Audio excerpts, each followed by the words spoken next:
بسم اللہ الرحمن الرحیم۔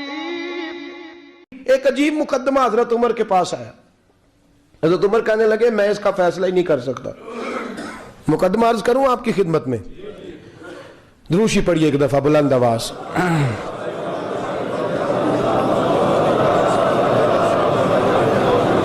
حضرت عمر فاروق رضی اللہ تعالیٰ عنہ کا زمانہ ہے تو کیس آیا، ایک شخص نے 4 ایکڑ زمین بیچی، دوسرے نے خریدی۔ جس نے بیچی وہ کسان نہیں تھا، کوئی اور کام کرتا تھا۔ اس نے کہا میرے پاس فارغ ہے، میں تو کاشتکاری نہیں کرتا، تو ایک کسان نے خرید لی۔ توجہ ہے میری بات پر؟ وہ کسان ہل چلا رہا تھا، پہلے دن ہل چلایا تو اس کھیت کے اندر سے خزانہ نکل آیا۔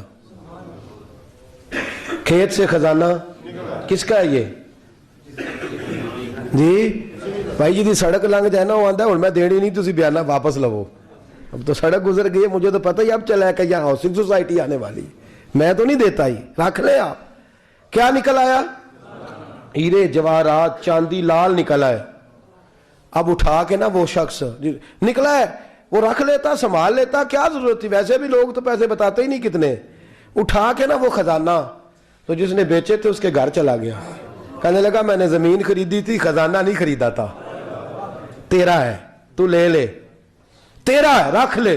وہ بھی صحابی رسول ہے، میرے نبی نے دنیا کی محبت کھینچ ڈالی ہے دلوں سے۔ وہ کیا کہنے لگے؟ کہنے لگے میں نے تو 4 ایکڑ سے بڑی مشکل جان چھڑائی ہے، تو اب پھر دولت لے کے آ گیا ہے۔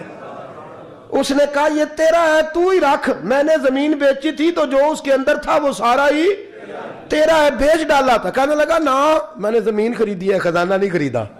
وہ کہنے لگا لا بھائی میں نے تو ہر شے بیچ دی ہے، اس میں سے پھل اگے پھول نکلے وہ سارے۔ جاگ رہے آپ لوگ؟ آنکھوں ہے ہی کام جاگرن والا ہے، یہ ہوتا ہی نہیں۔ یہ عجیب معاملہ ہے نا جی۔ یہ فرشتے ہیں جو دنیا میں بستے تھے، یہ انسان تھے جن کو فرشتے بھی دروازے کھول کے دیکھتے تھے یہ کیسے انسان ہے۔ اب مقدمہ حضرت عمر کے پاس آ گیا، توجہ ہے میری بات پر؟ حضرت عمر فاروق کے پاس آیا۔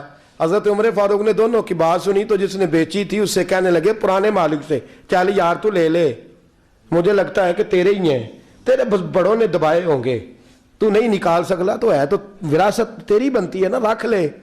کہنے لگا عمر آپ کیا سرائی کر رہے ہیں؟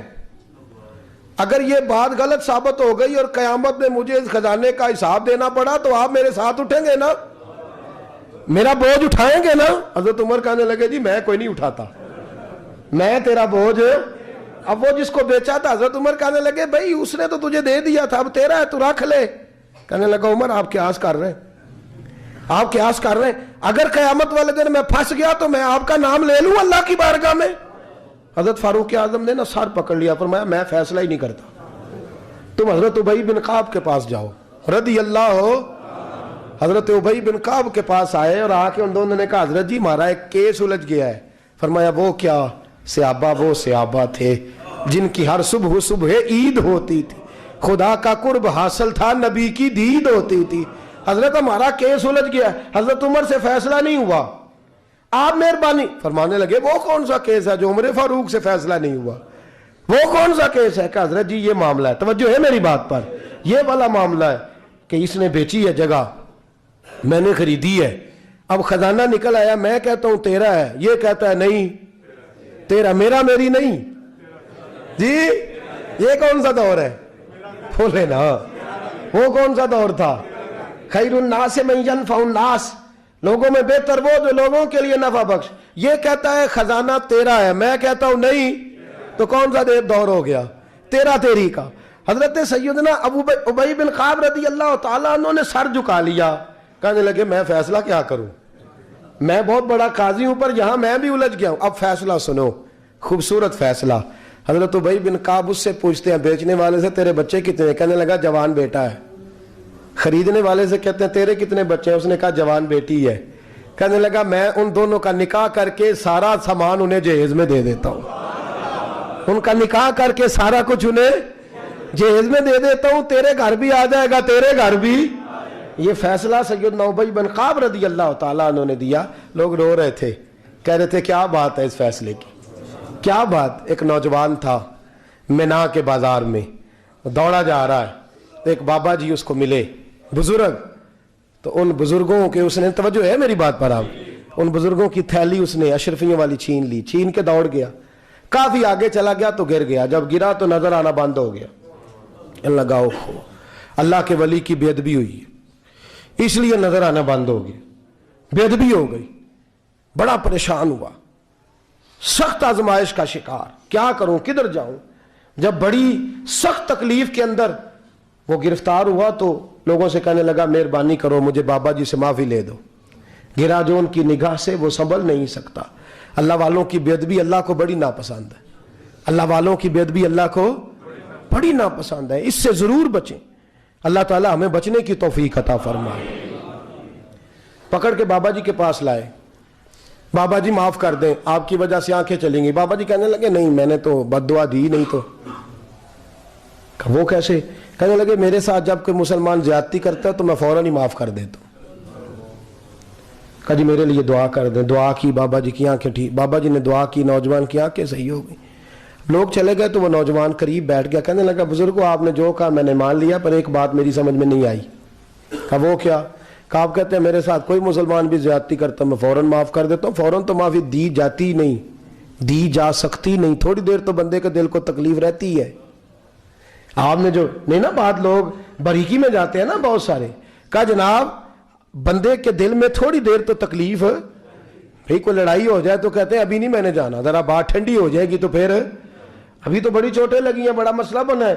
یہ شعوری طور پہ لوگ ایسا کرتے ہیں. کہا فوراً کیسے آپ نے معاف کر دیا؟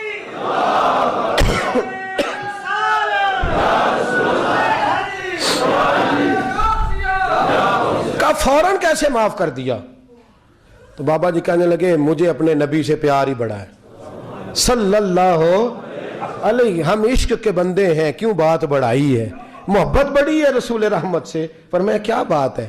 بابا جی کہنے لگے میں نے حضور کی ایک حدیث پڑھ لی ہے, اب جو مسلمان بھی زیادتی کرتا ہے میں فوراً معاف کر دیتا ہوں. کہا وہ کیا حدیث؟ سنیں میرے دوستو, اور بزرگوں کی سوچ دیکھیں کہاں تک جاتی ہے. اور بزرگ کہنے لگے اللہ کے رسول صلی اللہ علیہ وسلم نے فرمایا ہے کہ جب تک میرے سارے امتی جنت میں نہیں جائیں گے میں بھی نہیں جاؤں گا, جب تک سارے نہیں جائیں گے میں بھی.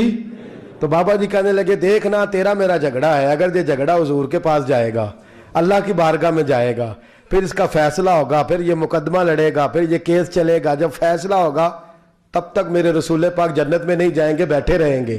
تو میں اپنے نبی کو تکلیف تو نہیں نہ دے سکتا, میں اپنے رسول کو بٹھائے رکھنے کی آزمائش تو نہیں نہ دے سکتا. لہذا جو مسلمان بھی زیادتی کرتے میں فوراً ہی معاف کر دیتا ہوں تاکہ میرے محبوب کو کوئی تکلیف. میں تیرے اور اپنے بارے میں سوچ نہیں رکھتا, میری سوچ تو ہر وقت ذات رسالت پہ لگی رہتی ہے, میرا ذہن تو ہر وقت میرے محبوب کی طرف لگا رہتا ہے, ہر وقت میں حضور کے بارے میں ہی سوچتا رہتا ہوں. ملی سوچ اپنا